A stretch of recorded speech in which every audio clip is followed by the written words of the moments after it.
Está no ar o Assunto Federal, conteúdo que faz a diferença.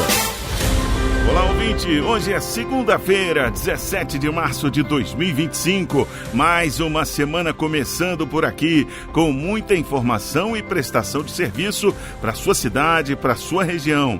Eu sou Luciano Seixas e te faço companhia sempre de segunda a sexta, ao vivo, das 4 às 5 da tarde, pelo horário de Brasília, no streaming do site radiogov.ebc.com.br e também via satélite para emissoras parceiras de todo o país. Fica com a gente porque aqui tem conteúdo que te interessa e que faz a diferença. Aqui o assunto é federal. Com os trabalhos técnicos do José Alves e a produção da equipe da Rádio Gov, da empresa Brasil de Comunicação, EBC, a gente começa agora com o nosso Giro de Notícias. É hora do Giro de Notícias. E começou hoje o prazo para prestar contas com o Leão. Só nas primeiras horas desta segunda-feira, a Receita Federal recebeu mais de 162 mil declarações no Imposto de Renda 2025. José Carlos Andrade tem mais detalhes.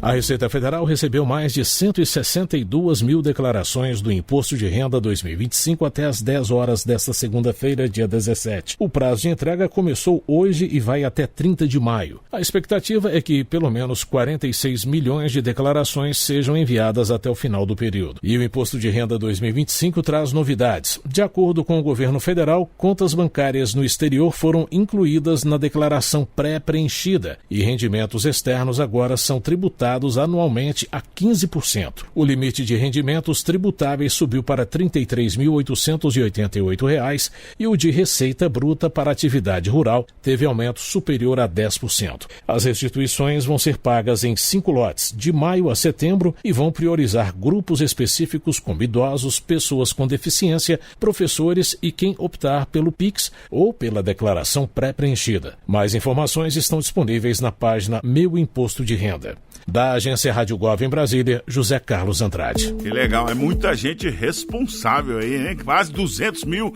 em 2 horas de abrir aí o negócio do imposto de renda.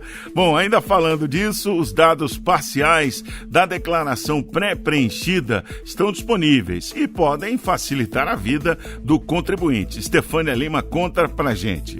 Os contribuintes já podem acessar a declaração pré-preenchida do Imposto de Renda 2025.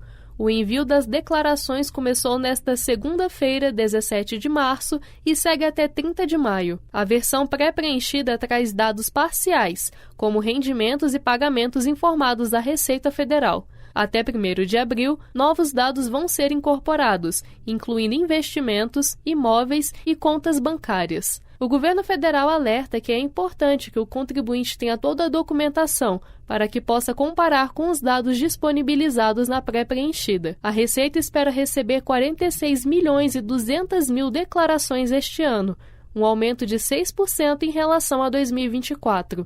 Mais informações estão disponíveis no site gov.br/Receita Federal. Com supervisão de Lucília Araújo, da agência Rádio Gov em Brasília, e Stefânia Lima.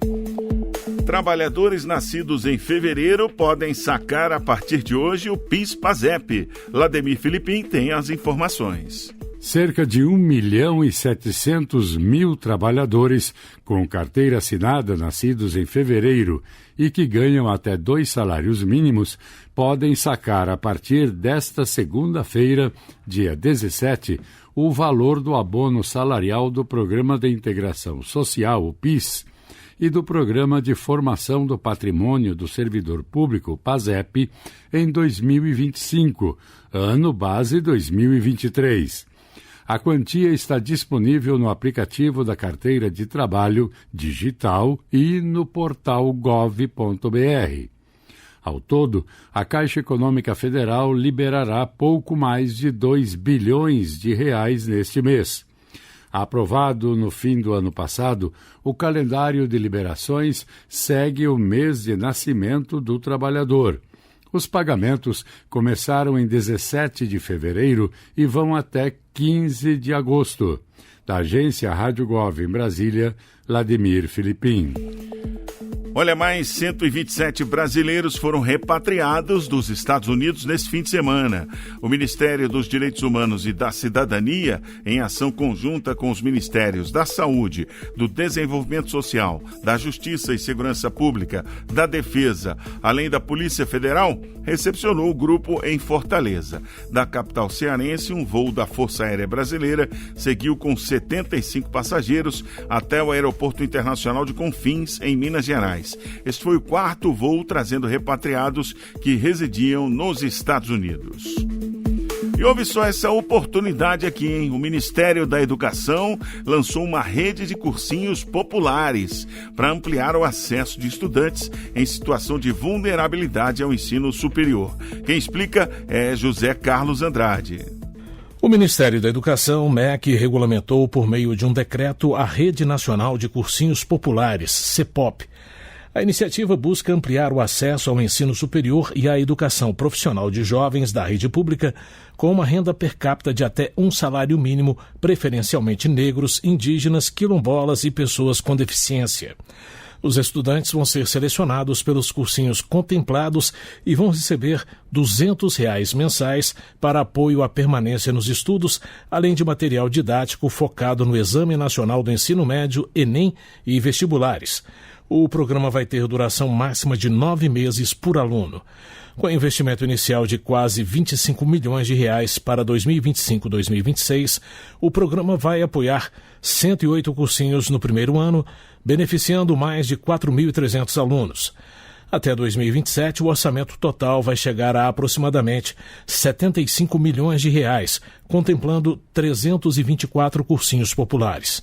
A iniciativa também busca fortalecer os cursinhos comunitários e incentivar a participação no Enem, que voltou a crescer em 2023, ampliando as oportunidades de ingresso em instituições federais de ensino superior. O MEC também lançou o Partiu IF, programa voltado para estudantes do 9º ano da rede pública que desejam ingressar na Rede Federal de Educação Profissional. Com investimento de 463 milhões de reais até 2027, o programa prevê beneficiar 78 mil alunos, oferecendo reforço escolar e suporte acadêmico para aumentar o acesso ao ensino técnico. Da agência Rádio Gov em Brasília, José Carlos Andrade. E houve que legal aqui, o presidente Lula gravou uma mensagem para as redes sociais sobre essa iniciativa. Vamos ouvir. Estamos dando cidadania a esses cursinhos. Vamos dar apoio financeiro, apoio didático, para que essa gente possa preparar aquelas pessoas que estão, muito necessitadas, que não têm condição financeira, que moram longe, que não puderem estudar. Essa gente vai ter a nobre chance de fazer um cursinho, disputar o Enem e ocupar uma vaga no Instituto Federal ou numa faculdade. Vamos lá, e atenção você aí que é empreendedor e quer expandir os seus negócios. A plataforma Contrata Mais Brasil está contratando prestadores de serviços locais. Mais de 1.200 MEIs já estão aptos a oferecer propostas. José Carlos Andrade volta com essas informações. A plataforma Contrata Mais Brasil completou um mês de operação com 17 contratações de microempreendedores individuais, MEIs, realizadas por órgãos públicos em 10 municípios brasileiros. A iniciativa foi lançada pelo Ministério da Gestão e da Inovação em Serviços Públicos, MGI. A ferramenta simplifica a contratação de prestadores de serviços de manutenção e pequenos reparos para fomentar as economias locais. O MGI registra até o momento a adesão de 187 instituições públicas contratantes à plataforma, o que inclui órgãos de 132 municípios, como prefeituras, câmaras municipais e outras entidades. Além disso, mais de 1.200 MEIs inscritos no Contrata Mais Brasil já estão aptos a oferecer propostas e atender demandas de serviços nas cidades. Cerca de 60 oportunidades de negócios já foram lançadas até o momento por meio do programa. O Contrata Mais Brasil é a plataforma de oportunidades de negócios do governo brasileiro 100% gratuita que conecta de forma simples e rápida compradores públicos da União, estados e municípios e fornecedores em todo o país. Da Agência Rádio Gov em Brasília, José Carlos Andrade. Olha, esse programa é sensacional. O ministro esteve explicando aqui na Voz do Brasil, né?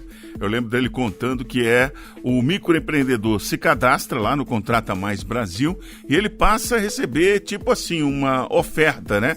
E aí quem der o menor preço, né, tiver capacitação para atender o serviço do governo ou da prefeitura ou do governo estadual ou mesmo do governo federal, e aí quem der o menor valor, mas com a capacitação adequada, leva o serviço. E tudo rápido e sem burocracia. Sensacional. Conferir isso aí para ver o funcionamento, né?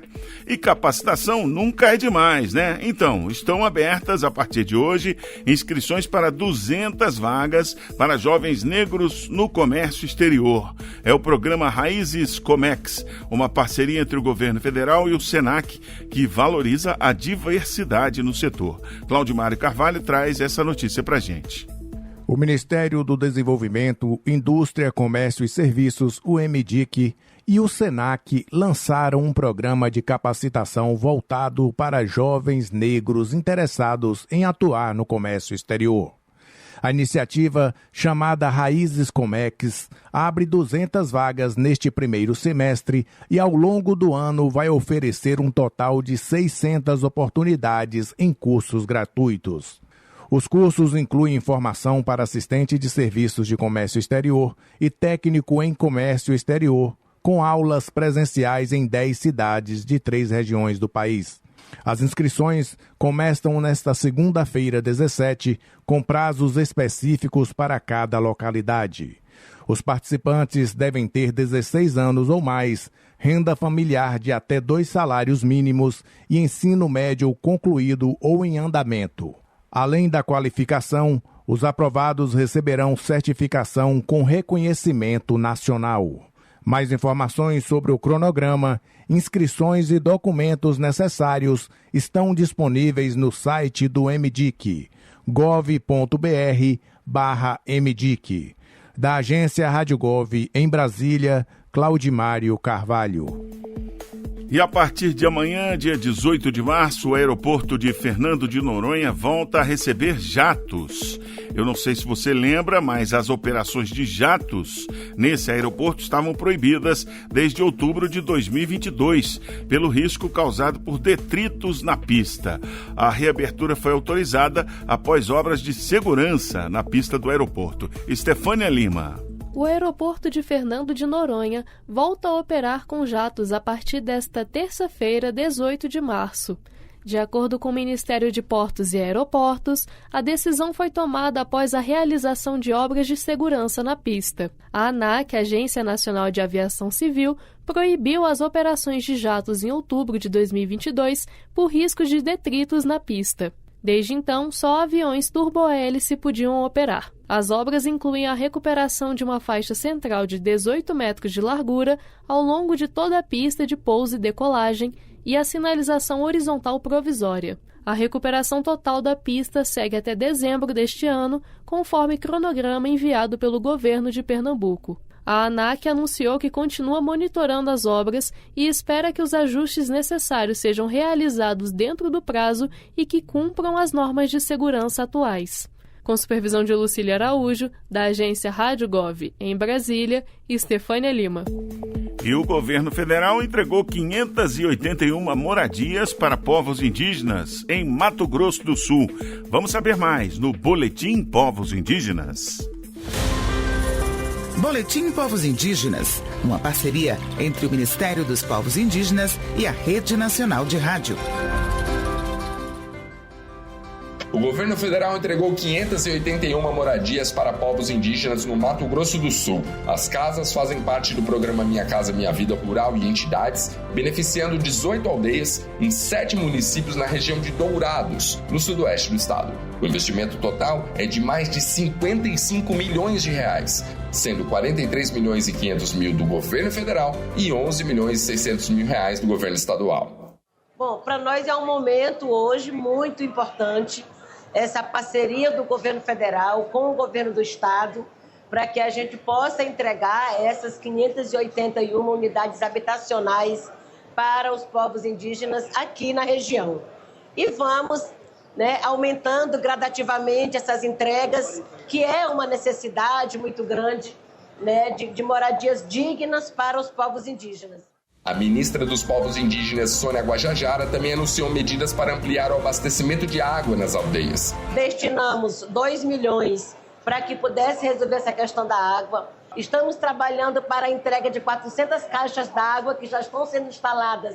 O governo também firmou parcerias para investir em saneamento, habitação e documentação civil por meio do Fundo de Convergência Estrutural do Mercosul, destinando 22 milhões de reais para povos indígenas do Mato Grosso do Sul. Todas essas ações fazem parte de frentes que vêm sendo criadas pelo governo federal para melhorar as condições de vida das comunidades indígenas da região. Eu conheço de perto essa história, de luta, de sofrimento dos povos indígenas aqui no estado. Sei que essa espera também é longa, nessa luta por moradia, nessa luta por água, e reafirmar aqui o compromisso dos povos indígenas, do Ministério dos Povos Indígenas, para que a gente possa avançar e resolver essa questão de água e saneamento básico no estado, sobretudo aqui na região de Dourados. Já temos projetos concretos com recursos destinados na parceria com o governo do estado. A visita da ministra Dourados também inclui o anúncio da retomada das operações do aeroporto regional e a autorização da licitação para um novo terminal de passageiros, com investimentos de mais de 135 milhões de reais. Você ouviu o Boletim Povos Indígenas, uma parceria entre o Ministério dos Povos Indígenas e a Rede Nacional de Rádio. Quando você pensa num cartão postal que seja a marca do Brasil, acaba pensando em que imagem, hein? Não tem como não lembrar do Cristo Redentor, né? E essa foi justamente a atração brasileira mais buscada na internet no ano passado e também a mais popular entre os estrangeiros. É o que mostra um levantamento da Embratur e do Ministério do Turismo, Lademir Filipim. O Cristo Redentor foi o atrativo turístico brasileiro mais pesquisado no exterior em 2024, com quase 176 mil buscas. Os dados fazem parte da nova edição da revista Tendências do Turismo 2025, produzida pela Embratur e pelo Ministério do Turismo. Já o Rio de Janeiro segue como o destino mais procurado entre os turistas internacionais. Além do Cristo, o Pão de Açúcar e outras atrações cariocas, como o Maracanã e o Museu do Amanhã, aparecem na lista das 10 atrações mais buscadas na internet. Cataratas do Iguaçu e Lençóis Maranhenses também se destacam. De acordo com a Embratur, o crescimento do interesse pelo Brasil reflete um aumento de turistas estrangeiros no país. Da agência Rádio Gov em Brasília, Lademir Filipim. O programa Pé de Meia está completando 1 ano. Sonho meu, vai buscar quem tava longe, sonho meu. 1 ano combatendo a evasão escolar e permitindo que os jovens possam sonhar. Já são 4 milhões de beneficiados, recebendo R$200 por mês. E os estudantes que passaram de ano vão receber agora um depósito extra de R$1.000. Sonho meu,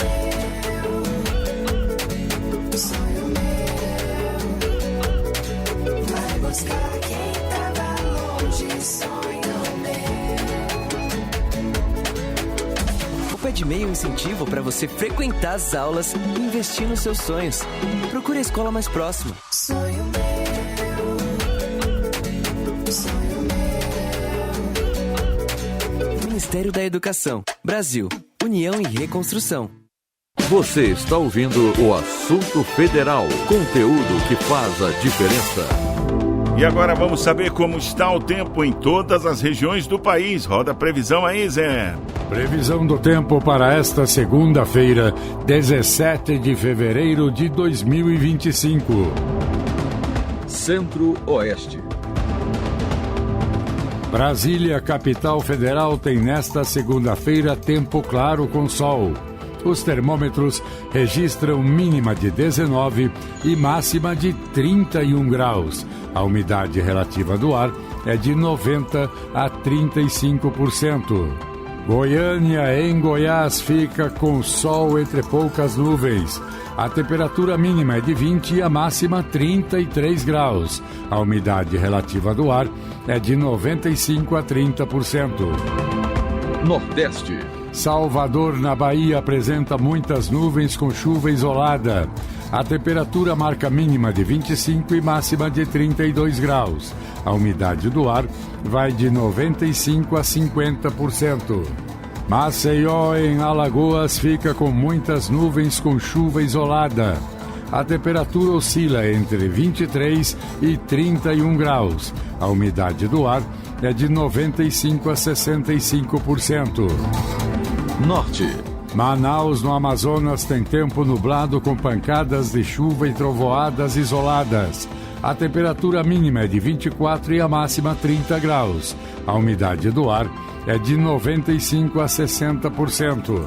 Palmas, no Tocantins, fica com muitas nuvens com chuva isolada.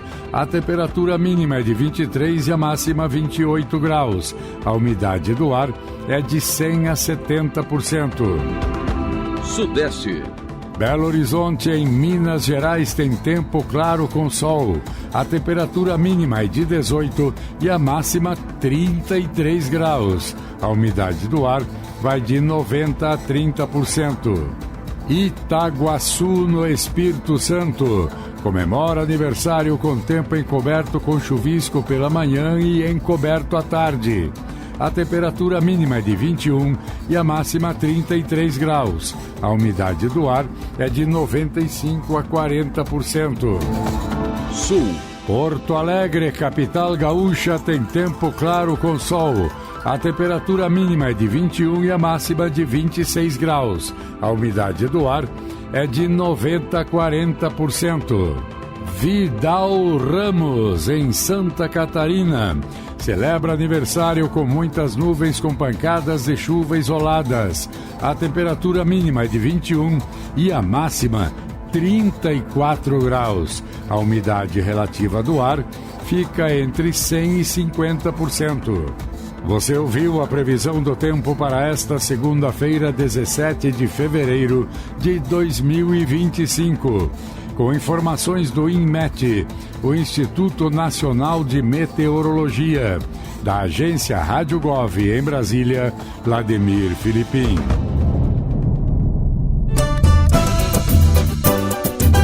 E aí eu aproveito para mandar aquele abraço para todos os moradores das cidades que a gente ouviu aí que fazem aniversário hoje. Parabéns para Indiana, em São Paulo, e Equador, no Rio Grande do Norte, que completam mais um ano hoje. Abrindo aqui o Comunica BR, a gente vê que Equador, no Rio Grande do Norte, há algumas indústrias de beneficiamento de caulim. Sabe o que é caulim? Eu vou explicar já já. Essas indústrias de caulim geram naturalmente empregos, né? Muitos empregos diretos e também indiretos. Caulim é um mineral argiloso branco, macio, muito macio, que é utilizado na indústria de papel para cobrir o papel para ficar branquinho, lisinho, pastas de cerâmica, composição de cremes corporais, cremes dentais, géis e também na composição de plásticos. Então, tem muita utilidade, né? O município de Equador teve liberado 5 milhões e 500 mil reais em crédito produtivo ao setor privado via bancos federais. Em Indiana, São Paulo, conhecida como Terra da Cerâmica, devido à grande quantidade de cerâmicas e olarias que movimentam também a economia lá de Indiana, São Paulo, mas lá também tem agro, né? Interior de São Paulo. Portanto, grandes produtores tiveram quase 21 milhões de reais liberados em financiamentos para a sua produção. E os pequenos, via Pronaf, receberam 2 milhões e 600 mil reais. Tudo isso está aqui no Comunica BR. Você também pode saber como o governo federal está chegando aí na sua cidade. bota lá, Comunica BR na internet, vai abrir a página, você acessa o link, né, que é da Secom e Comunica BR, e aí tem várias informações, é só você botar o nome da sua cidade. Agora tem que ser o nome certinho, se tiver acento tem que ter acento e tal, senão você não acha a cidade, vai dizer, o Luciano tá falando lá, não, tá certinho lá. E aí você colocando o nome certinho, aparece todos os detalhes da sua cidade aí, várias informações que você nem imaginava. Então, você ainda vai ouvir aqui no nosso Assunto Federal os destaques da Voz do Brasil de hoje e muito mais. Fique com a gente agora pelo horário de Brasília, 4h25. Assunto Federal. E a gente traz agora para você uma reportagem especial sobre os resultados de um ano das ações do governo para cuidar da reserva Yanomami. Um deles foi a queda de 95% no garimpo ilegal no território. Roda aí o especial AGU Brasil, Zé Alves.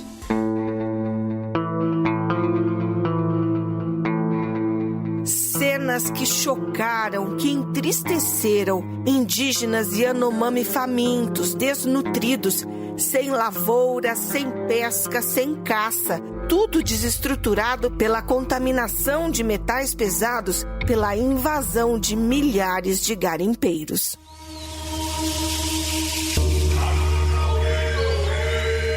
Em 2023, a União começou uma operação para socorrer a terra Yanomami, que há muitos anos é alvo de atividades ilegais, mas que naquele momento vivia uma das piores crises. No fim daquele ano, porém, apesar do esforço, os números ainda eram muito preocupantes. Parecia quase impossível vencer tamanho desafio. Mas, com muito trabalho, o cenário mudou, reacendendo a esperança.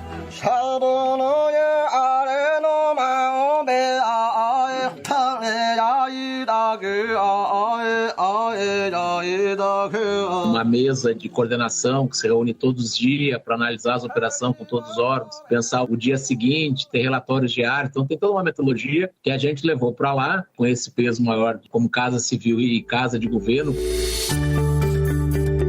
E hoje você vai saber que estratégias foram decisivas no trabalho de desintrusão, de retirada dos garimpeiros. Nosso entrevistado é Newton Tubino, coordenador da Casa de Governo em Roraima, uma central de operações do governo federal que há um ano foi instalada perto da reserva para, com o apoio de órgãos locais, fazer frente a uma atividade predatória e ilegal. E a gente dividiu em dois eixos aí. A gente tem o eixo direto do combate ao garimpo dentro do território, né? Então aquela atividade diária que a gente está fazendo, que é combate ao garimpo mesmo, mas também o que a gente tirou como estratégia, que é a questão do apoio à logística ao garimpo. Então, combustível, pista de pouso, aeronave, tem um conjunto de elementos que dão a sustentação para o garimpo funcionar dentro da terra indígena. E também aí a gente, além dos órgãos que normalmente participam dessas operações, a gente agregou as agências, a ANP, a ANAC, a NTT, Agência de Petróleo,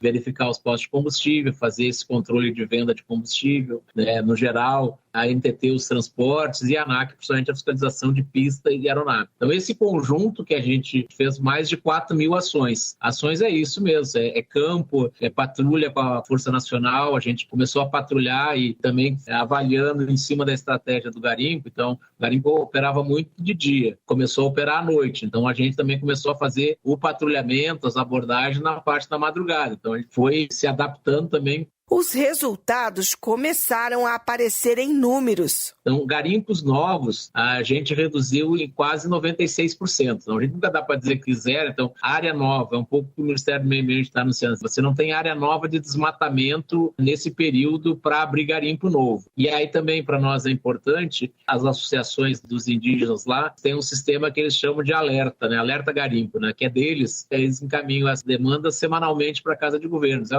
tal lugar se viu garimpeiro, diz que está funcionando o garimpo. E desde dezembro, eles mesmos, quando mandam os alertas, diz que não tem identificado nenhum garimpo funcionando.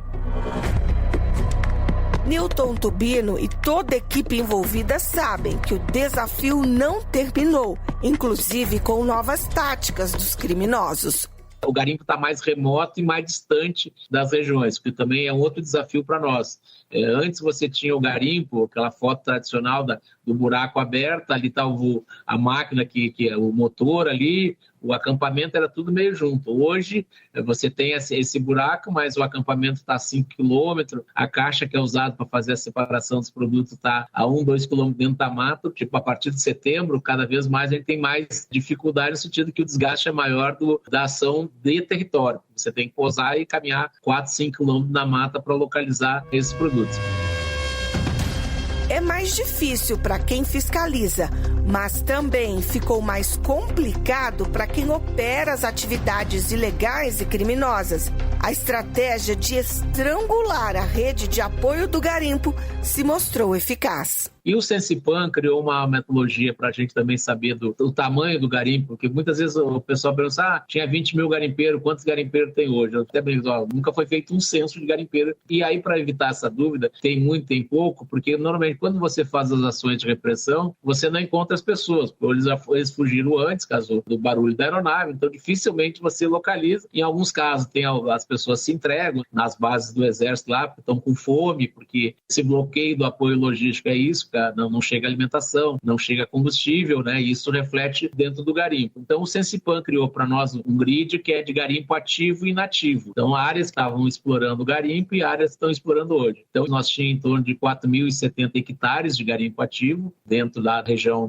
maior de garimpo, e hoje a gente tem 269 hectares. Então, nós passamos de 4.000 para 260 hectares de garimpo ativo. Quer dizer, ainda a gente não zerou, a gente continua trabalhando e a gente vai acabar com áreas de exploração, mas vai ser uma permanência, monitoramento, porque como a área é muito grande, você vai sempre ter alguém tentando entrar ou tentando explorar. Então você vai conseguir terminar com os grandes focos. Hoje a gente já terminou com boa parte da grande concentração de garimpos, que atingia muitas comunidades indígenas, e você tem pontos de garimpo, e é importante, assim, todos os pontos de garimpo ainda que tem, eles estão bem distantes das comunidades indígenas. Então, por isso, os depoimentos dos indígenas agora conseguem tomar banho, que eles conseguem pescar no rio, que os garimpos antes estavam grudados nas aldeias, hoje que ainda resta bem distante. Então essa redução foi uma redução de 95% de garimpo em funcionamento. Agora em março, quando a gente fizer o balanço das ações de fevereiro, né, talvez esse número diminua mais ainda de garimpo ativo lá.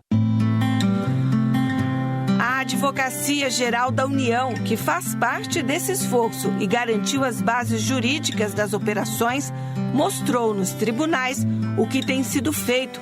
E com isso, a Justiça Federal de Roraima, que cobrava ações efetivas do governo, reconheceu o trabalho, ressaltando, por exemplo, a importância da Casa de Governo e do decreto que regulamentou o poder de polícia dos agentes da FUNAI. Reconhecimento que nem de longe significa desafio concluído.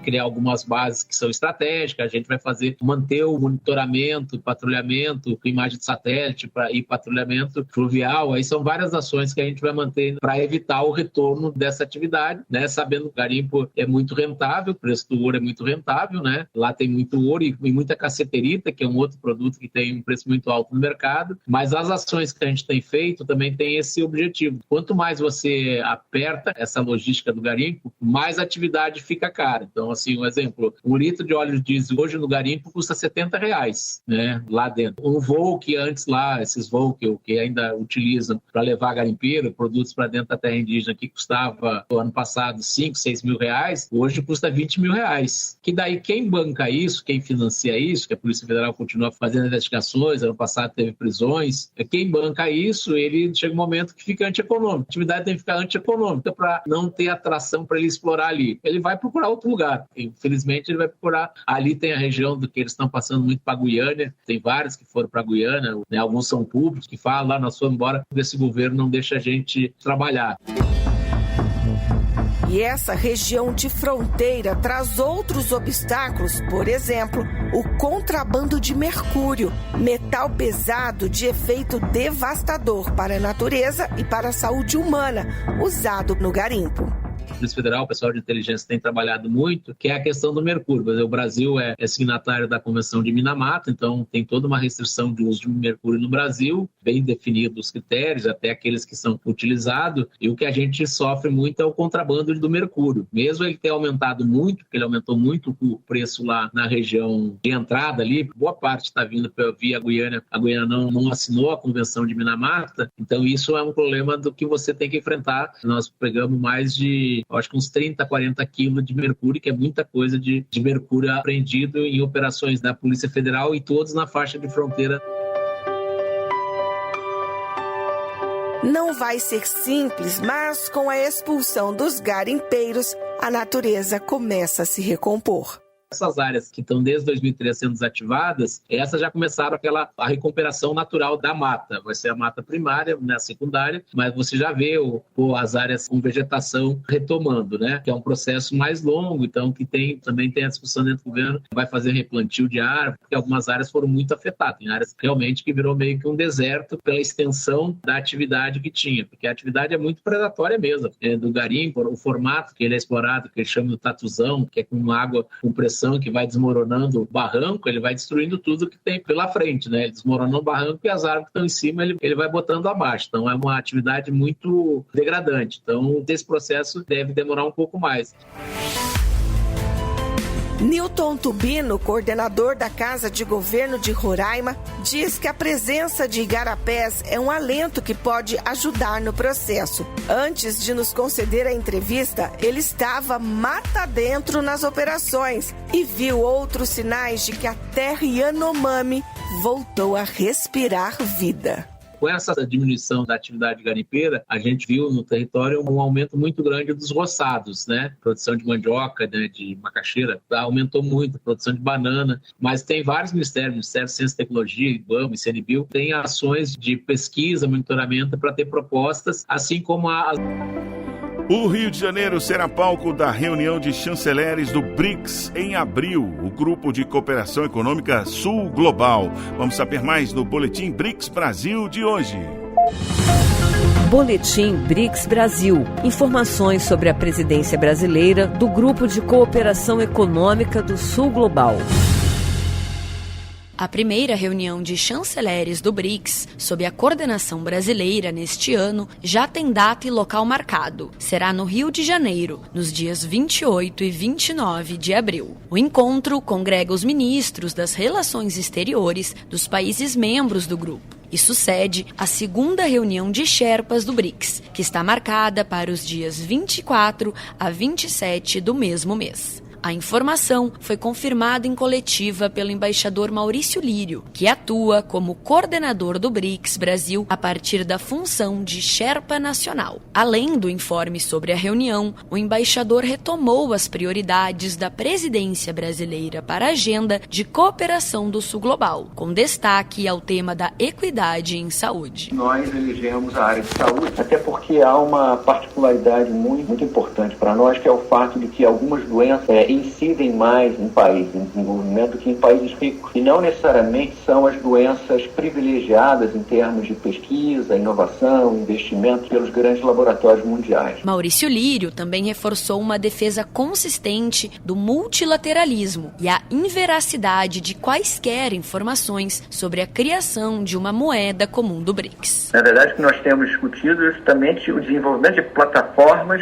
diversas para a redução de custos de pagamento, mas não uma moeda BRICS. Isso não está sendo discutido. E entre essas plataformas, há vários tipos. Algumas, inclusive, com uso de moedas locais, como sistemas de pagamento. Também a questão, aí o Central começa a analisar outras formas, como usar moedas digitais também para reduzir custos entre os países. Então, novas tecnologias e novas vertentes, mas não a ideia de uma moeda BRICS. Isso não está em discussão no momento. Na próxima semana, o Banco Central do Brasil realiza 2 agendas por videoconferência, com foco em compartilhamento de boas práticas no campo financeiro pelos países do BRICS, bem como em prol de uma maior integração econômica entre eles. De Brasília, com informações do BRICS Brasil, Franciele Barcelos. Boletim BRICS Brasil, uma parceria da presidência brasileira do BRICS com a agência Rádio Gov. Para mais informações, acesse brics.br. Você está ouvindo o Assunto Federal, conteúdo que faz a diferença. E tem data que o nosso Assunto Federal não deixa passar em branco. Dia 15 de março, sábado, foi celebrado o Dia da Escola. O Boletim MEC traz a importância da data para valorizar o papel da escola na sociedade. Vamos ouvir.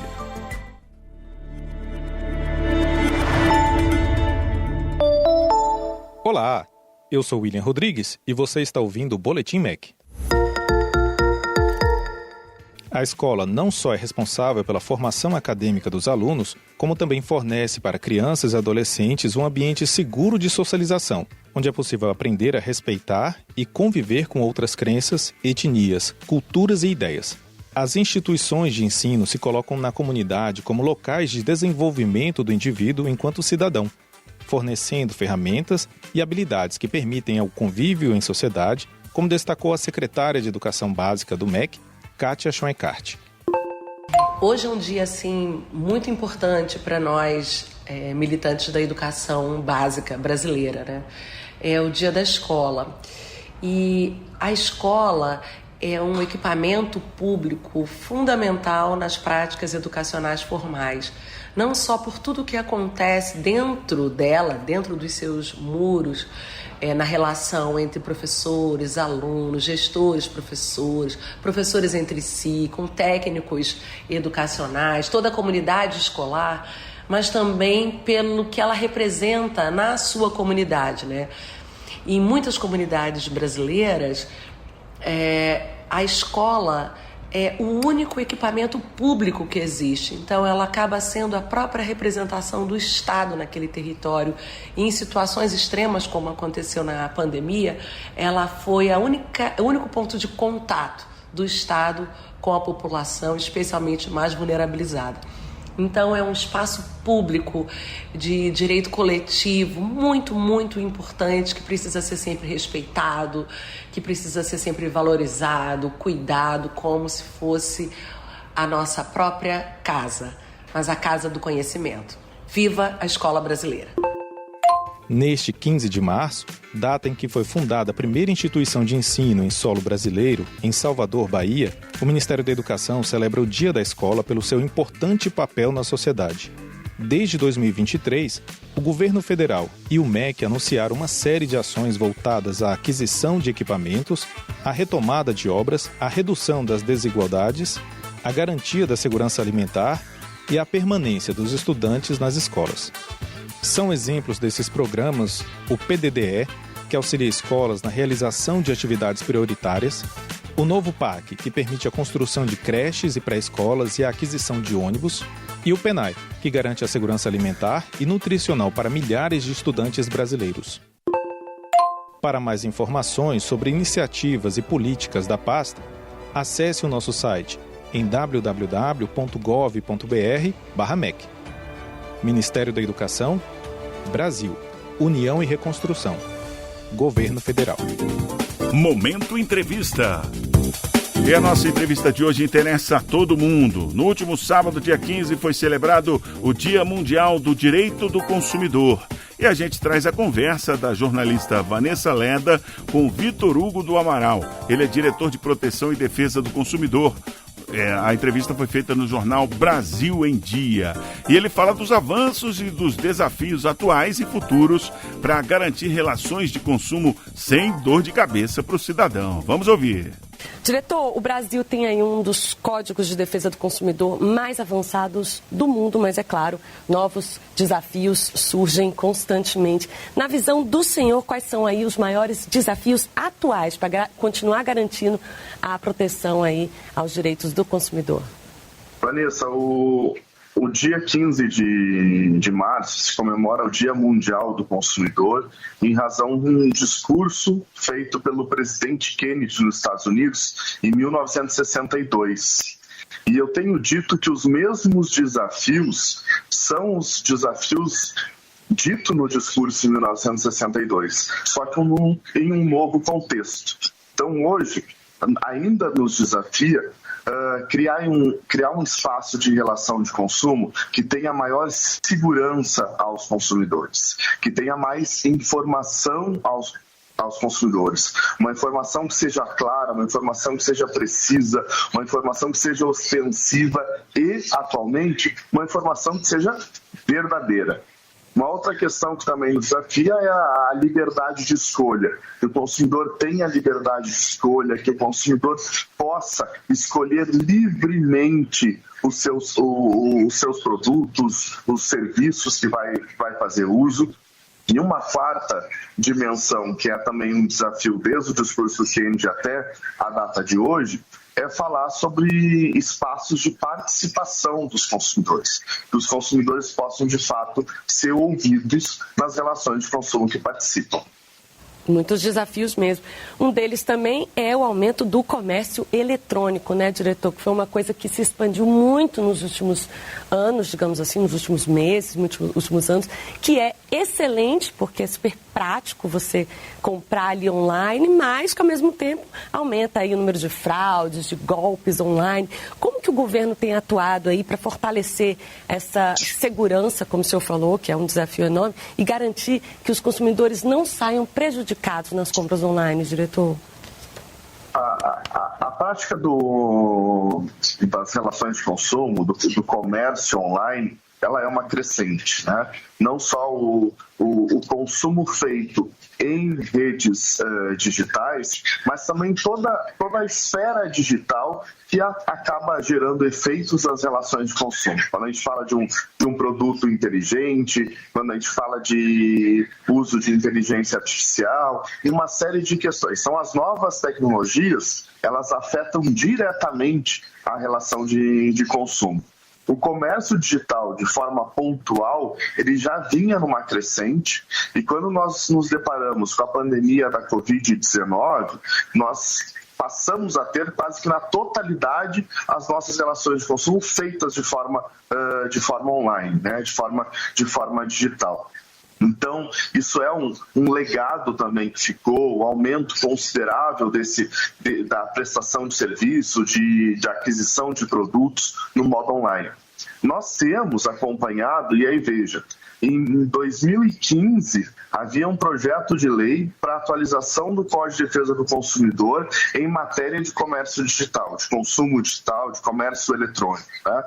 Agora, se eu tenho um projeto de lei de 2015 tratando o tema, o próprio projeto ele já é obsoleto, porque nós temos um avanço considerável dessas questões de tecnologia e, evidentemente, que aquilo que era uma relação de consumo no cenário digital em 2015, 10 anos depois, nós temos um contexto completamente diferente, muito mais avançado, né?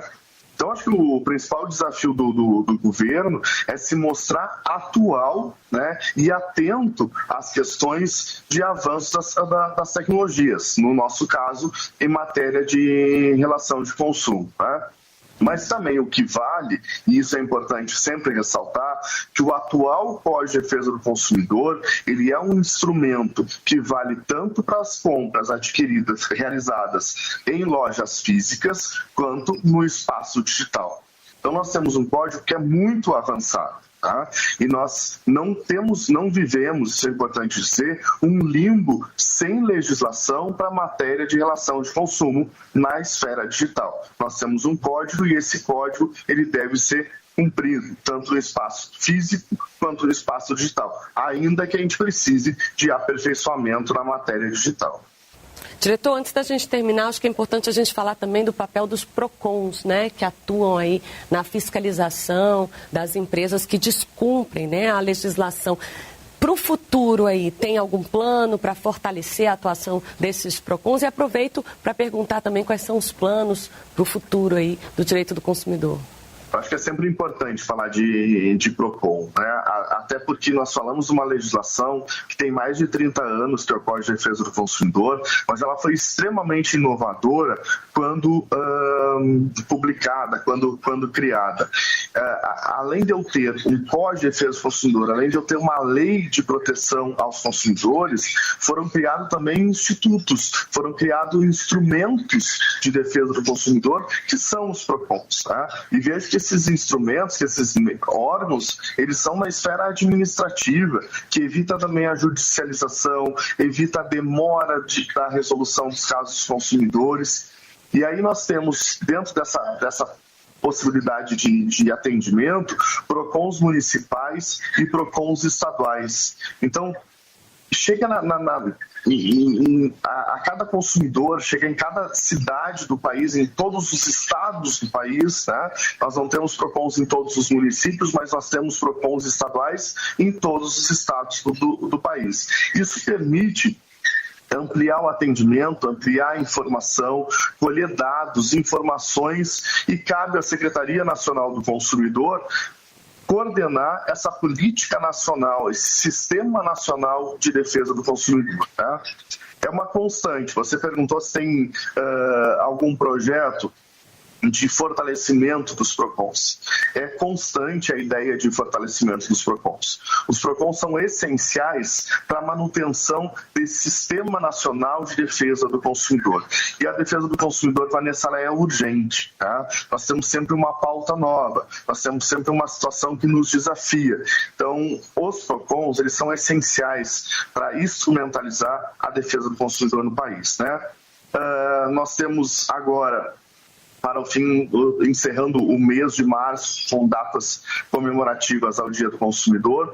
No final do mês, nós temos uma grande reunião que vai acontecer no estado do Espírito Santo, na cidade de Vitória, reunindo todo o Sistema Nacional de Defesa do Consumidor, PROCONs, defensorias públicas, ministérios públicos, associações, entidades de defesa do consumidor, para tratar dos principais temas e encaminhamentos para o ano de 2025. Desculpa. Maravilha, eu entrevistei Vitor Hugo do Amaral, ele que é diretor do Departamento de Proteção e Defesa do Consumidor. Muito obrigada, diretor. Muito obrigado, sempre à disposição. Esse foi o Momento Entrevista de hoje. E para ouvir esse e outros conteúdos, acesse radiogov.ebc.com.br. Rádio Gov, tudo o que você precisa saber.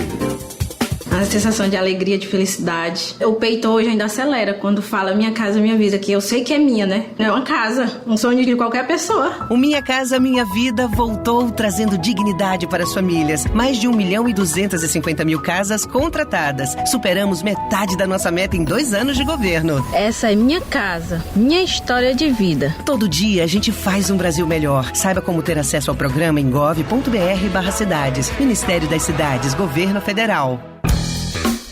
Momento Serviço. Hoje tem Caixa Notícias aqui no Assunto Federal, porque começam amanhã os pagamentos do Bolsa Família e Auxílio Gás de março, para quem tem o NIS de final 1. Roda aí, Zé. Caixa Notícias. A Caixa inicia nesta terça-feira, dia 18, o pagamento do Bolsa Família referente ao mês de março para os beneficiários com o número de identificação social ONIS terminado em 1. O pagamento é realizado preferencialmente na poupança Caixa ou conta Caixa Tem. Com a conta Caixa Tem, os beneficiários podem pagar contas e fazer transferências diretamente pelo aplicativo no celular. O benefício também pode ser movimentado com o cartão de débito da conta em comércios, unidades lotéricas, correspondentes Caixa Aqui, terminais de autoatendimento e agências da Caixa. Além disso, é possível realizar saques sem cartão nos terminais de autoatendimento e unidades lotéricas, utilizando a identificação biométrica previamente cadastrada em uma agência da Caixa. No aplicativo Bolsa Família, é possível acompanhar as informações do benefício, além de receber atualizações e novidades sobre o programa. Para baixar os aplicativos Caixa Tem e Bolsa Família, basta acessar a loja de aplicativos do seu smartphone. É gratuito. E atenção, amigos radialistas, as inscrições na seleção pública para a operação de rádios comunitárias foram adiadas até a próxima sexta-feira, dia 21 de março.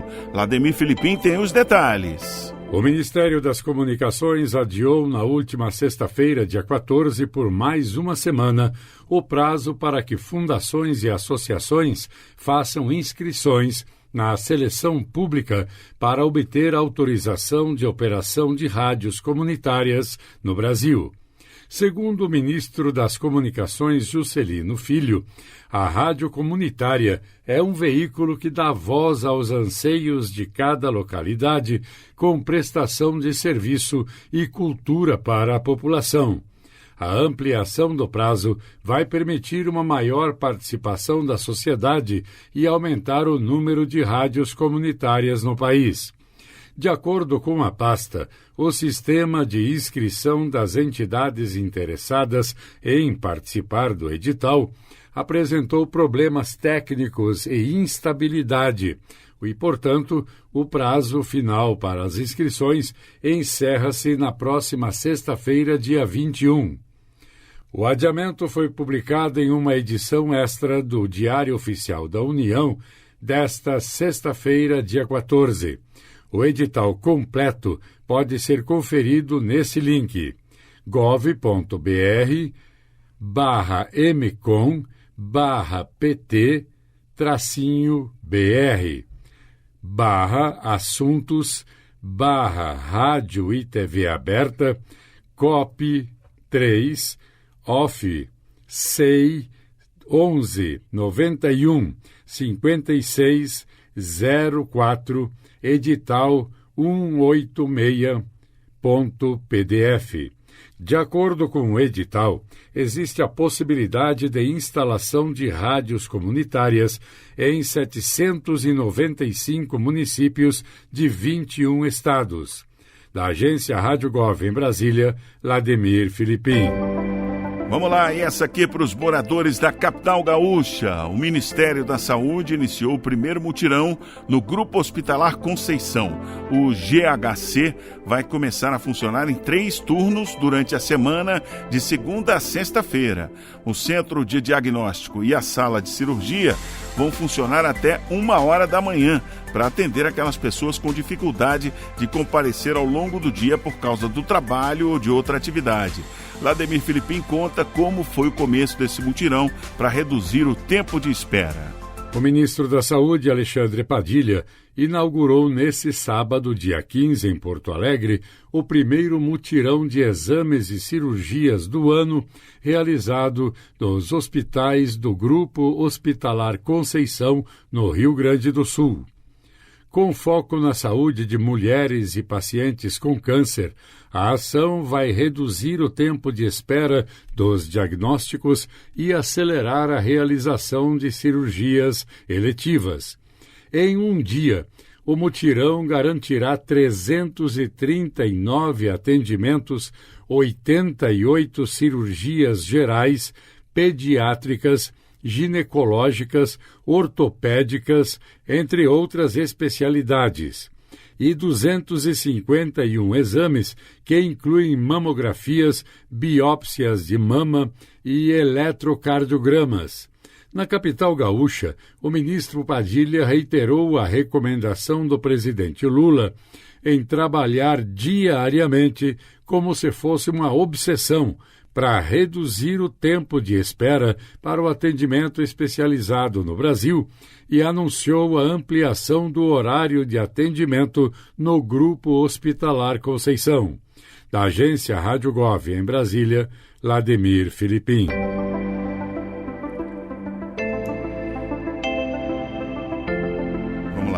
Governo autoriza obras do Complexo Hospitalar Universitário em Sergipe. José Carlos Andrade. O Ministério da Educação autorizou as obras do Complexo Administrativo Ensino, Pesquisa e Imagem, CAEP, do Hospital Universitário de Lagarto, em Sergipe, com investimento de R$ 39.800.000 do novo Programa de Aceleração do Crescimento, o PAC. O prédio terá 4 andares em 6.000 metros quadrados de área e vai abrigar laboratórios, centro de imagens, biblioteca, auditórios e salas de aula. De acordo com o governo federal, a iniciativa deve beneficiar a população da região e municípios vizinhos, ampliando a assistência pelo SUS. O projeto prevê 30 novos leitos hospitalares e melhorias nos serviços diagnósticos. Ainda segundo o governo, a conclusão da obra está prevista para novembro de 2026. Da Agência Rádio Gov em Brasília, José Carlos Andrade. Muito bem, assim estamos chegando ao final do nosso Assunto Federal. Para você ouvir aí o programa completo, você já sabe, né? É só acessar o nosso site, radiogov.ebc.com.br. Eu te espero amanhã, 4 da tarde, para mais uma tarde cheia de informação que faz a diferença no seu dia a dia. Até lá, Rádio Gov, tudo o que você precisa saber. Você acabou de ouvir o Assunto Federal com Luciano Seixas, uma produção da Rádio Gov, da empresa Brasil de Comunicação, EBC, de segunda a sexta, às 4 da tarde. Fique ligado nas notícias que impactam o seu dia a dia e na prestação de serviço para todo o país. Rádio Gov, tudo o que você precisa saber.